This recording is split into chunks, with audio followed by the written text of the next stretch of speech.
ಪ್ರತಿಧ್ವನಿ ಕನ್ನಡ, ಪ್ರತಿಯೊಬ್ಬ ಕನ್ನಡಿಗನ ಧ್ವನಿ. ಜೀವ ವೈವಿಧ್ಯತೆಯ ರಕ್ಷಣೆ ನಮ್ಮ ಪ್ರಥಮ ಆದ್ಯತೆಯಾಗಲಿ ಎಂದು ಸಿರಹಟ್ಟಿ ಪಟ್ಟಣದ ಪಿಯು ಕಾಲೇಜಿನಲ್ಲಿ ಅರಣ್ಯಾಧಿಕಾರಿ ದೀಪಿಕಾ ಬಾಜಪೇಯಿ ಕರೆ ನೀಡಿದರು. ಹೌದು, ಮನುಕುಲದ ಭವಿಷ್ಯ ಚೆನ್ನಾಗಿರಬೇಕಾದರೆ ಜೀವ ವೈವಿಧ್ಯತೆಯನ್ನು ಕಾಪಾಡಿಕೊಳ್ಳಬೇಕಾದದ್ದು ಹಿಂದೆಂದಿಗಿಂತಲೂ ಈಗ ಹೆಚ್ಚಾಗಿದೆ. ಪರಿಸರ ಸಂರಕ್ಷಣೆ ಮಾಡುವಲ್ಲಿ ಯುವ ಜನಾಂಗ ಆಸಕ್ತಿ ವಹಿಸಬೇಕು ಎಂದು ಧಾರವಾಡ ವಿಭಾಗದ ಅರಣ್ಯಾಧಿಕಾರಿಗಳಾದ ದೀಪಿಕಾ ಬಾಜಪೇಯಿ ಅಭಿಪ್ರಾಯ ವ್ಯಕ್ತಪಡಿಸಿದರು. ಅವರು ಗದಗ ಜಿಲ್ಲೆ ಶಿರಹಟ್ಟಿ ಪಟ್ಟಣದ ಫಕೀರಪ್ಪ ಭರಮಪ್ಪ ಪೂಜಾರ ಸರ್ಕಾರಿ ಪದವಿ ಪೂರ್ವ ಕಾಲೇಜಿನಲ್ಲಿ ರಾಷ್ಟ್ರೀಯ ಸೇವಾ ಯೋಜನೆ ಸಹಯೋಗದಲ್ಲಿ ನಡೆದ ಜೀವ ವೈವಿಧ್ಯತೆಯ ಕುರಿತು ವಿದ್ಯಾರ್ಥಿಗಳೊಂದಿಗೆ ಸಂವಾದ ಕಾರ್ಯಕ್ರಮದ ಮುಖ್ಯ ಅತಿಥಿಗಳಾಗಿ ಭಾಗವಹಿಸಿ ಮಾತನಾಡಿದರು.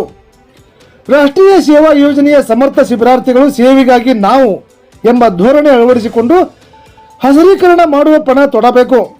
ದೇಶದ ರಕ್ಷಣೆ ಮತ್ತು ಪರಿಸರ ಸಂರಕ್ಷಣೆಯಲ್ಲಿ ಯಾವಾಗಲೂ ಮುಂದಾಗಬೇಕು. ಪರಿಸರ ಮಾಲಿನ್ಯ ತಡೆಯುವಲ್ಲಿ ಎಲ್ಲರೂ ಪಣ ತೊಡಬೇಕು ಎಂದು ಹೇಳಿದರು.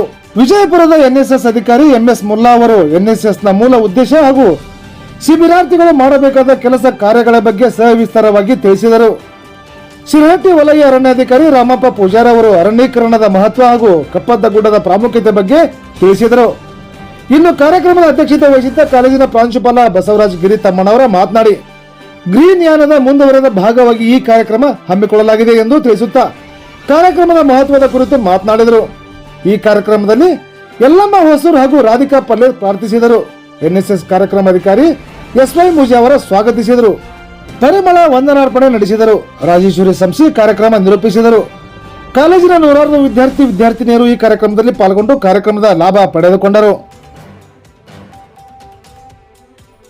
ಶಶಿಧರ್ ಸಿರಸಂಗಿ, ಪ್ರತಿಧ್ವನಿ ಕನ್ನಡ ಸುದ್ದಿವಾಹಿನಿ ಕರ್ನಾಟಕ. ಪ್ರತಿಕ್ಷಣದ ಅಪ್ಡೇಟ್ ಸುದ್ದಿಗಳಿಗಾಗಿ ನೋಡ್ತಾ ಇರಿ ಪ್ರತಿಧ್ವನಿ ಕನ್ನಡ ಸುದ್ದಿವಾಹಿನಿ. ಸಬ್ಸ್ಕ್ರೈಬ್ ಮಾಡಿ, ಲೈಕ್ ಮಾಡಿ, ಕಮೆಂಟ್ ಮಾಡಿ, ಇತರರಿಗೂ ಶೇರ್ ಮಾಡಿ.